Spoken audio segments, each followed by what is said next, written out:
Olá pessoal, estamos de volta com a Túlio Viana TV, o canal mais legal do YouTube brasileiro. Legal? Sacaram legal?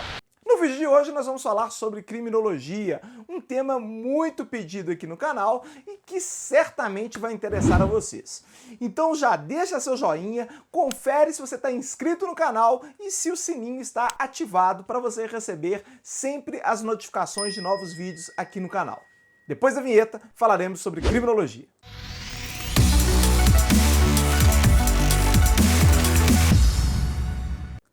Criminologia é uma ciência empírica muito relacionada ao direito penal e que muitas vezes as pessoas confundem com ele. A definição ainda hoje mais aceita do que seja criminologia foi dada por Sutherland e Cressy no seu livro Princípios de Criminologia. Dizem os autores que criminologia é o conjunto de conhecimentos sobre o crime como um fenômeno social. Isso inclui no seu âmbito os processos de elaboração das leis, de violação das leis e a reação à violação das leis. Logo de cara, vocês podem perceber, por essa definição, que a criminologia trata do crime como um fenômeno social e não como um fenômeno normativo. Então não é objeto da criminologia, assim como é do direito, estudar as normas propriamente ditas, ou a interpretação que os juízes e os tribunais fazem das normas, se elas são constitucionais, se elas não são, como elas são aplicadas. Isso é matéria tratada no direito penal. A criminologia vai estudar o crime como fenômeno social. Ela é uma ciência, então ela vai buscar analisar o crime a partir de dados empíricos e não a partir das normas, como nós do direito penal fazemos. Mas Sutherland e Cressy não se limitam a dizer que a criminologia estuda o crime como fenômeno social. Eles procuram também estabelecer o âmbito de abrangência desse estudo. E para isso definem três possibilidades. A primeira, o estudo da elaboração das leis penais. A segunda, o estudo da violação das leis penais propriamente dita, ou seja, o que leva um sujeito a se tornar um criminoso. E finalmente a terceira, de ordem mais pragmática, como é possível evitar que as normas penais sejam descumpridas. Então seriam essas as três esferas de atuação da criminologia. Vamos falar um pouco sobre cada uma delas. A primeira delas vai tratar justamente da origem da lei penal. Por que uma lei penal é criada e por que o legislador faz essas determinadas escolhas. Por que o aborto é criminalizado na América Latina e não é criminalizado na Europa? Por que o adultério foi criminalizado no Brasil no passado e hoje não é mais? Por que as drogas são criminalizadas na maior parte do mundo, mas em alguns países elas são vendidas, pelo menos alguns tipos de drogas? Por que o álcool já foi criminalizado nos Estados Unidos e hoje não é mais? Vejam, todas essas perguntas são perguntas essencialmente de ordem política, mas o que a criminologia faz é buscar explicações lógicas, explicações racionais para essas escolhas políticas do legislador. Então, quando a criminologia estuda o processo de elaboração das normas, muitas vezes ela vai ter pontos de contato com a política criminal, porque ainda que o estudo da criminologia seja científico e o da política criminal, na verdade, como o próprio nome indica, é uma pura política, é uma pura discussão de conveniência do poder do legislador, nesses pontos elas vão se tocar no objeto delas, que é justamente o quê? Saber por que o legislador escolhe criminalizar algumas condutas e outras não. Então vejam que o estudo da elaboração das normas é essencial para nós entendermos a motivação do legislador e da sociedade que aquele legislador está representando. Um segundo âmbito de atuação da criminologia é estudar por que o indivíduo se torna um criminoso, por que o indivíduo descumpre as normas. Aliás, esse âmbito de atuação da criminologia é o mais antigo deles. A ciência surge justamente aí quando se procura questionar o que leva um indivíduo a cometer o crime. E daí surgem as tradicionais explicações da criminologia positivista, que buscava explicações exclusivamente biológicas, lá no criminoso nato, o famoso lombroso, para explicar por que alguns indivíduos são criminosos e outros não. Hoje em dia, as explicações de cunho exclusivamente biologicistas foram abandonadas e a tendência da maioria dos criminólogos é entender o crime como um fenômeno multifatorial. Não só um problema genético, como se pensou no passado, mas também não só um problema psicológico, como muitos criminólogos da escola psicanalítica acreditavam, ou mesmo de ordem sociológica, como aqueles criminólogos que acreditavam, por exemplo, que a pobreza é o único elemento que leva o indivíduo a praticar o crime. Isso não é verdade, a gente sabe que existem os crimes de colarinho branco, estudados inclusive pelo Sutherland, que é um dos autores desta definição de criminologia que nós estamos falando aqui, e que mostra bem que não é simplesmente o criminoso pobre que pratica crimes. Nós temos também muitos criminosos ricos praticando crimes por aí.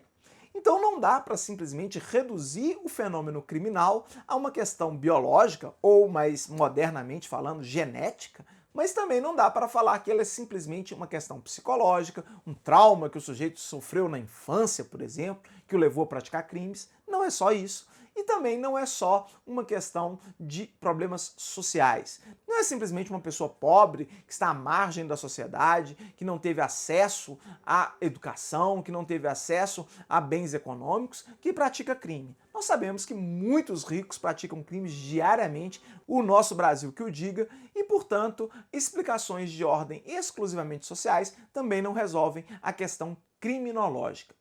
Hoje, a maioria dos criminólogos entende que o crime é um fenômeno demasiadamente complexo para ser explicado com base em um único fator, seja biológico, seja psicológico ou seja sociológico. Então, o que nós temos são uma série de fatores concorrendo para levar o indivíduo à prática de um crime. E, finalmente, nós temos ainda um terceiro âmbito de atuação da criminologia, que é saber como evitar o crime. Se a lei penal proíbe determinadas condutas, é natural que a sociedade, na sua maioria pelo menos, queira evitar que as pessoas pratiquem essa conduta.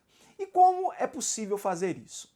O que os criminólogos muitas vezes fazem são estudos, pesquisas, algumas experiências inclusive, para tentar demonstrar que algumas práticas podem fazer com que o número de crimes, pelo menos naquela localidade, seja reduzido. Um exemplo clássico disso é a questão da iluminação pública, que já está bastante demonstrado pela criminologia que reduz os índices de criminalidade nas regiões onde se coloca uma iluminação pública de qualidade. Aqueles crimes violentos, aqueles crimes de rua pelo menos, vão diminuir. É claro que se alguém estiver sonegando impostos naquela região, isso aí não vai reduzir esse tipo de criminalidade. Mas os crimes de rua, esses sim vão ser reduzidos com a simples melhora da iluminação pública em determinado lugar. Vejam então que o objeto da criminologia é o crime, mas estudado de formas muito amplas, muito diferentes. Desde o sujeito que está estudando lá o legislador, nas suas escolhas do que vai ser crime ou não, passando por aquele sujeito que vai estudar o criminoso, seja a partir da biologia, da psicologia ou da sociologia, para tentar entender o que leva ele a praticar o crime, e, finalmente, aqueles que vão buscar aplicar esses conhecimentos para evitar que o indivíduo pratique aqueles crimes que a sociedade pretende evitar. É claro que esse conceito de criminologia está longe de ser pacífico, como tudo em ciências sociais e ciências humanas, ainda hoje é muito longe de ser pacífico. Mas, ao meu ver, é um conceito que melhor explica toda a abrangência, todo o amplo espectro de atuação da criminologia enquanto ciência. Aliás, se eu pudesse acrescentar alguma coisa ao conceito do Sutherland e do Cressy, eu diria que a criminologia não é um mero conjunto de conhecimentos, mas a criminologia é uma ciência que estuda esses fenômenos a partir de muitas perspectivas, mas sim uma ciência que vai buscar usar um método científico na análise desses fenômenos. E não simplesmente um corpo de conhecimentos com especulações em torno do fenômeno criminal. Muitas vezes o que nós vemos chamado de criminologia nada mais é do que uma filosofia especulativa em torno do fenômeno criminal. Então não é um indivíduo que faz um experimento ou que faz uma observação cuidadosa para delas tirar conclusão.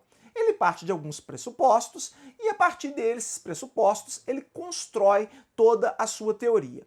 Esse tipo de criminologia, que eu gosto de chamar de especulativa, porque ela não parte de evidências empíricas, mas ela parte muitas vezes de dogmas, de pressuposições, Ele é bastante comum ainda hoje no Brasil e nós vemos ainda muitos textos de criminologia que partem de pressupostos não demonstráveis empiricamente. A mais famosa delas é a criminologia crítica, que é de inspiração marxista e, portanto, herda lá do marxismo todos os seus pressupostos teóricos, que são pressupostos muitas vezes sem qualquer comprovação científica e, aliás, muitas vezes até já refutados pela ciência econômica.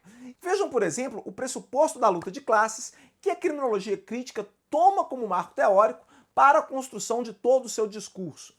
Isso é problemático porque essa luta de classes nunca foi demonstrada empiricamente e é simplesmente um pressuposto, um dogma que o marxismo tem e que, a partir desse dogma, ele constrói toda a sua teoria. Aliás, chega a ser muito curioso que a criminologia que se autoproclama crítica, ela só é crítica em relação aos experimentos científicos. Aos seus próprios dogmas, ela faz muito poucas críticas. Então, esse dogma da luta de classes, por exemplo, nós não vemos os criminólogos críticos contestando. E aí, a partir de tudo que é construído com base nele, nós vamos ter um viés muito claro, um viés muito nítido, o que faz com que a criminologia crítica tenha muito pouco de científico e muita coisa de especulação. É claro que, do ponto de vista histórico, é inegável as contribuições que a criminologia crítica nos trouxe, principalmente ressaltando o papel da desigualdade social na formação de determinados crimes, como os mais óbvios, os crimes patrimoniais e os crimes de tráfico de drogas na América Latina e outros do gênero. Mas essa ideia de que tudo se resume a uma luta de classes não se sustenta desde que você parta do pressuposto que existe uma criminalidade gigantesca de colarinho branco e que ela não é gerada e que ela não é produzida por meio simplesmente de desigualdade social. É importante nós percebermos que hoje, em pleno século XXI, nós temos que nos pautar por um estudo que busque comprovações científicas das nossas alegações. E isso a criminologia crítica não nos pode dar, porque ela parte de dogmas, dos dogmas do marxismo, que são, portanto, indemonstráveis. Eu, particularmente, não confiaria nas aulas de física de um professor que ensinasse a física marxista. Também não confiaria no diagnóstico de um médico que medicasse com base na medicina marxista. Da mesma forma, eu não vejo por que estudar uma criminologia que se autodenomina marxista. Se criminologia pretende ser uma ciência, ela deve buscar um mínimo de imparcialidade no estudo do seu objeto. E essa imparcialidade, evidentemente, não pode estar condicionada aos dogmas de uma determinada formação política, como é o marxismo. Criminologia, se quer ser ciência, ela deve ser uma criminologia ponto. E aí, se ela vai estudar o fenômeno criminal com base na sociologia, na biologia ou na psicologia, aí são as ferramentas que ela vai utilizar para tentar analisar o seu objeto de estudo. Bom, era isso, espero que esse vídeo tenha ajudado vocês a entenderem um pouco mais sobre a criminologia, até porque eu acredito que muitas faculdades sequer têm essa disciplina como optativa. Aliás, deixem aqui nos comentários se você já viu essa matéria na sua faculdade, se você já havia estudado criminologia antes, por qual livro que você estudou.